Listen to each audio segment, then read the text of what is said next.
Hello everybody, something a little bit different for this video. I've never really done anything like this before, an actual forward-facing, camera-facing video, but I felt for this particular one it was something I would actually try and do. I wasn't really sure what to do in terms of talking about the new film. I kind of thought about doing a standard kind of review video where I spoke over some footage or still images, but getting and recording the footage kind of gets into a dodgy area legally, and still images just don't really send the same message. So I thought I would do a video as me in person. Now, ideally, I'd love to have some sort of green screen or something behind me, but I don't have that.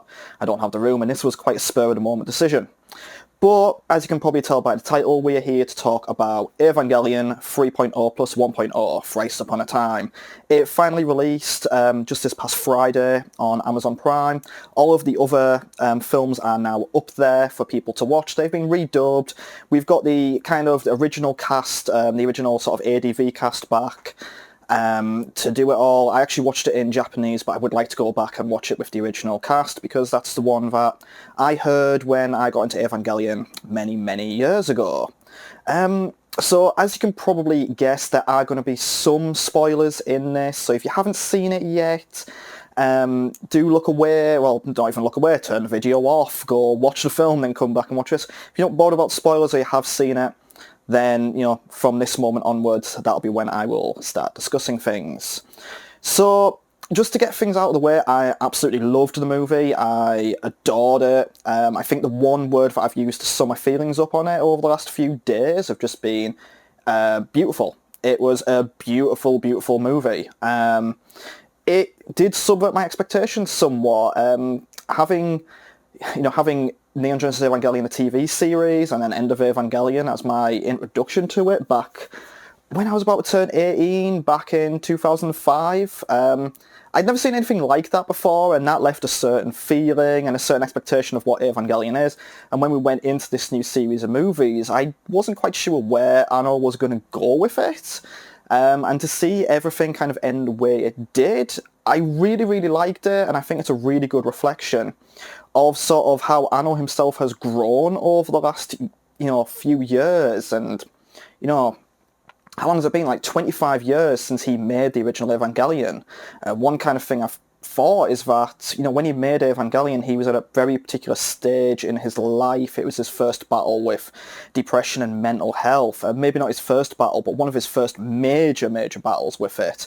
And he's had many years since then to kind of go away, find new techniques, deal with it in different ways, learn new things, and grow as a person. And I think the final film sort of reflects that. With End of Evangelion, I've always said it's a sort of optimistic, hopeful ending, but against quite a bleak backdrop. It kind of teaches us that there is always going to be some sort of pain in your life. You're always at risk of being hurt, and that's certainly true. We are always going to be hurt in some way. Unfortunately, none of us want to be hurt, whether it's physically or mentally. And there's always that risk that we might hurt someone else, even though we might not intend to. It might be unintentional, it might be accidental, but that's going to happen. That's human relationships. But it was a very bleak kind of backdrop in that film. But it did teach us that, and this one, I think it kind of shown personal growth a little bit. It had a much happier ending at the end of there, but it still, I think, had that underlying message that you will hurt someone, you will get hurt, you will feel pain, but that's okay. You can move forward and you can deal with it. And there are also these underlying themes of guilt as well, especially with Shinji as he'd grown and dealt with that. He spent a lot of the time feeling guilty and very sorry for himself. And then over a time he realised, well, I can't just feel guilty. I've got to actually move forward and realise that it's not just always about me. I've got to start thinking about other people beyond myself and my own pain and not hide away from it as such. So, yeah, let's talk about the film itself. So the film started off with the sequence in Paris, which we saw a couple of years ago now, actually. Obviously, at the time I'm recording this, we've been in this pandemic for over a year and a half, and time has lost all meaning. But I do remember watching the Paris sequence, I think back in 2019, unsubtitled of course, and it was a really incredible sequence to see, but it did leave you wanting a bit more. But it was a very nice sequence, very funny in some ways. Mari picking up the Eiffel Tower, using it to destroy the Evas that are attacking them, the nerve Evas. But obviously what we went on to after that was what I think was just such an amazing part of the film. We got to see that initial trek through the wilderness of Asuka, Rei and Shinji as they arrived in the village. And what I really liked here is kind of you saw this growth within Rei, and it was a little bit funny because she had these moments where she was being introduced to a new thing, because this was like a Rei clone that would, it wasn't the original Rei, it was a new Rei who would never experience anything outside of nerve. She didn't know really what emotions are, she didn't know what living was, she had no life experience whatsoever. And it was really funny seeing her ask these questions, what is this, what is that, and get the answers back. But what I really, really liked about it is that none of the other characters around her, whether it was the old women she was farming with, or Hikari, or Toji, or whatever, they didn't take the mick out of her. Like, they gave her the name Ms. Lookalike, but they didn't take the mick. They accommodated her, they helped her develop into this person. And it was probably assumed that she had some form of amnesia, which isn't necessarily true, but it was just heartwarming to see them do that. And it was really, really sweet to see Rei, going out farming, working the land, in the baths, and then trying to think of a name, and also being introduced to the little kids, and the little kid was like telling her what, to do, and saying thank you or whatever. I really loved the sequences in the village, and to contrast them sort of happier moments, we also had the bits with Shinji developing, where he was obviously overcame with trauma after what had happened at the end of the third film. Also his own guilt, and that sort of culminated when he saw Asuka with the DSS choker on her. And you saw Asuka, I thought at times she was a little bit too harsh towards him. It's sort of a thing of, you need to give people a kick up the backside, but someone's a bit too harsh. But we are talking about anime, we're talking about, fictional media, where fictional media, especially anime, allows us to go to one extreme or the other. You probably wouldn't do that to someone in real life who is experiencing trauma, but in anime you can kind of get around it. But that was sweet. Seeing her in Kensuke's home, that was a surprise as well, to see the grown-up Kensuke. I'll admit, I've never been a fan of Kensuke as a character in the original canon, or even the original, the first 3 films. I always found his attitude to be a little bit off-putting, because he was always like, oh, you're so lucky you get to pilot this giant robot, aren't you great? You should be proud of that. And it's like, well, no, because it hurts, and I have, a father who doesn't care for me, and all this other various trauma and stuff going on. But you put it in context of who Kensuke is at that time, he's younger. But to see him growing up, to see him, helping people out, doing, the sort of deliveries or driving out to maintain various parts, that was really, really nice to see that growth, and also to see a little bit of a friendship and bond between him and Asuka. And then, obviously, we saw the reveal of Kaji and Misato's son, which was...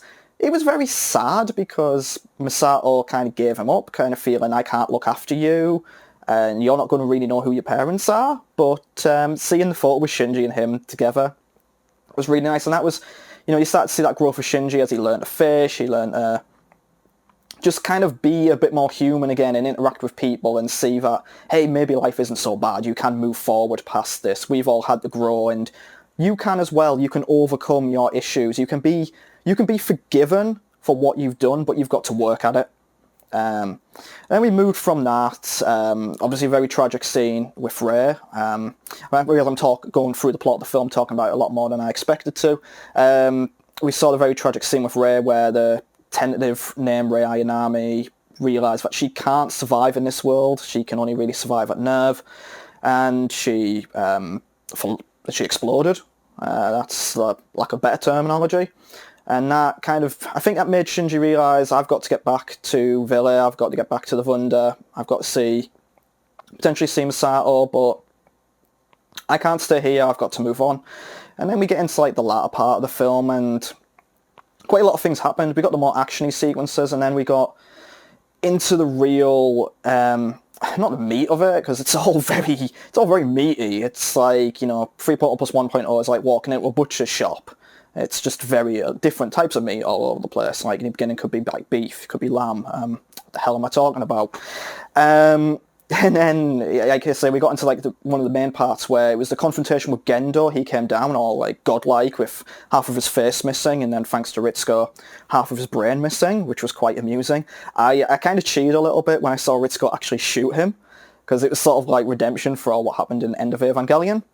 That was just sort of really neat to see. But even more amusing when he just scooped his brain up. Like, oh, gross. But then we kind of saw Shinji go, I'm gonna confront him. I'm gonna actually deal with my father. I'm gonna speak to him.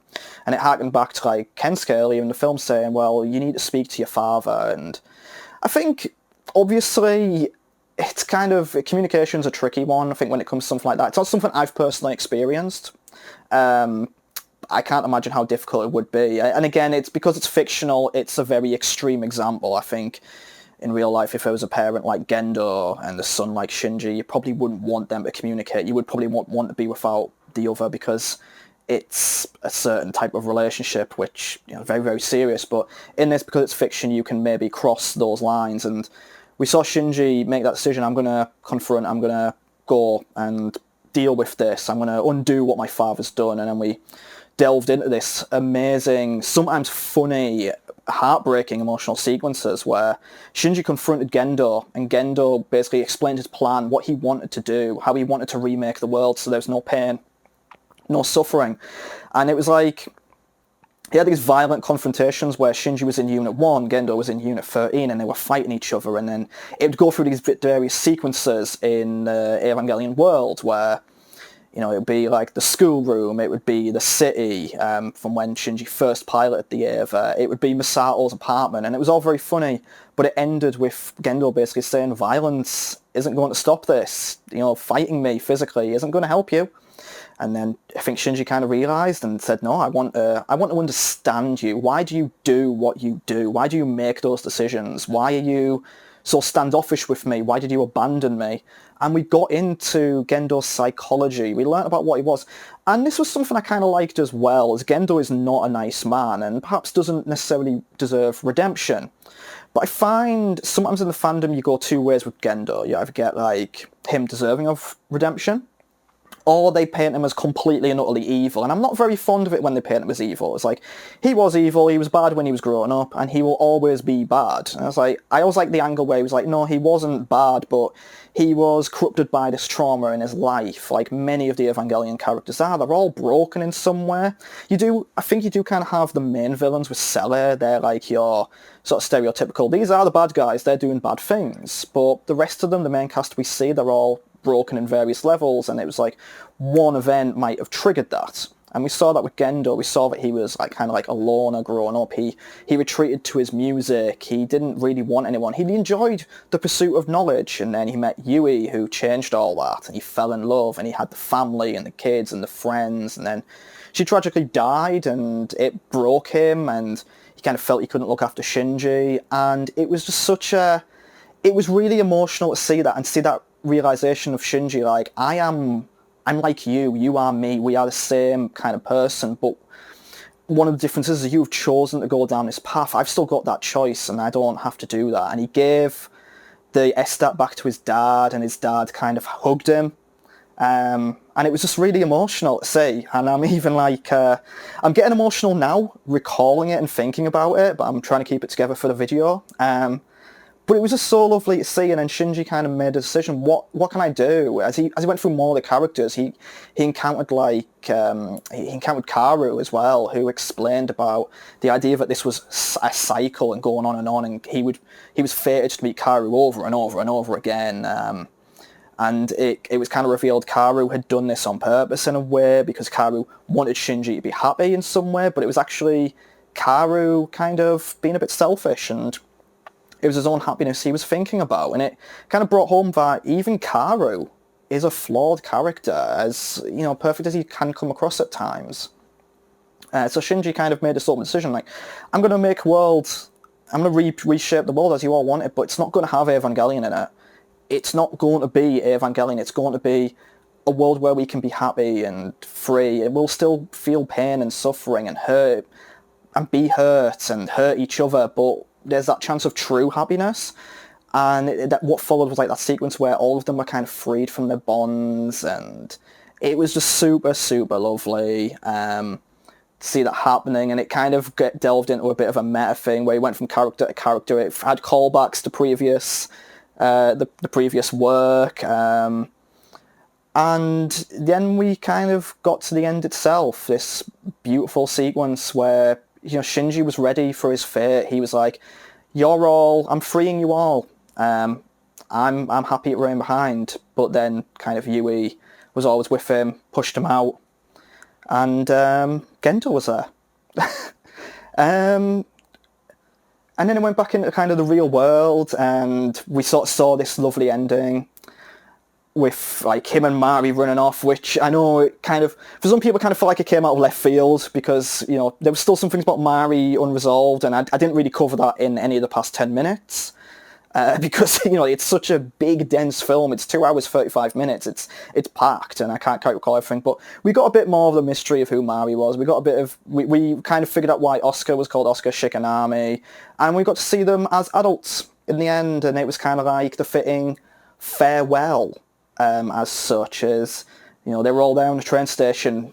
Oscar, Rei, and Kara on one side, Mari and Shinji on the other, and Mari and Shinji went off, and it was kind of like. It was kind of like Anno's way of saying goodbye. I am done with this now. And I think as we more we think about it, Evangelion probably is not done as a franchise. Evangelion will probably go on for a while. There'll probably be new directors who will come in and do a spin-off or whatever. But this was kind of like Anno's statement of, I'm done, I'm happy, I'm content, I don't need to do anything to these characters. I don't need Shinji anymore, because Shinji is an extension of Anno. Shinji has escaped from that world now. They've all escaped. These bits of me, they're done. They've grown up. So yeah, I guess just to go back, because I realise I've been rambling for 17 minutes now. I thought it was a fantastic film. I thought the story told throughout it was brilliant. I thought it was very coherent. I liked how it did start to explain more of the world lore. In the beginning with the village, we got to see more of like who everything was, why everything existed. We got to actually see why the Wunder existed, what its original purpose was. We explored the fate of some of the characters we didn't hear about in the third one. And I just thought it was really, really well made. And I absolutely loved it. And I thought it was a very fitting end to these 4 films, because when they were announced back in 2007, I don't think we had any idea of what would actually happen with it. Would it be a happier ending this time, or would it be up until End of Eva again, and then like a continuation after that? Would it just be a straightforward retelling? And Anno did something really, really cool here. I would 100% recommend to any... I mean, if you're an Eva fan and you're watching this video, you've probably already seen it already, and if you haven't seen it yet, and you've got to this point, then, what are you waiting for? Go and see it. Your opinion might vary quite wildly to mine. I know that does happen with Evangelion, with the Evangelion fandom in general. If you're an anime fan and you're not familiar with Evangelion, definitely go and check out these 4 movies. They're great, and I think the 4th one just wraps it up so neatly. It's like, with 1 and 2, you were kind of still thinking, well, why is this here? What is the purpose here? With 3, it kind of went very far off, and you sort of thought, well, where is there really to go? And the 4th one kind of really brought it back full circle and justified it all and made it great. So yeah, that's kind of my thoughts, my review, my first appearance in front of the camera. Hello everybody. I'd really like to know what everyone else thought. Leave your comments below as always. Leave a like on the video. Let me know what you thought of me doing something like this. I don't tend to review things too often, and most of the things I do can kind of be done with visuals on screen or whatever, but if you would like to see me do something more like this, maybe enough of you to say that for me to justify buying a green screen so I can do some sort of fancy graphics in the background. I don't know how to use a green screen. Let me know. Do subscribe to the channel, check out all the other Evangelion content on here. There's a lot of kind of unboxings, there's a lot of kind of features. We talk about soundtracks at one point, we talk about spin-offs, we have a look at some art books, and there's going to be more stuff coming. I've got some figures pre-ordered between now and the end of the year, and check out some of the other stuff. There's Star Trek stuff, there's retro video gaming stuff, and until next time, thank you very much for watching this, and I'll see you again.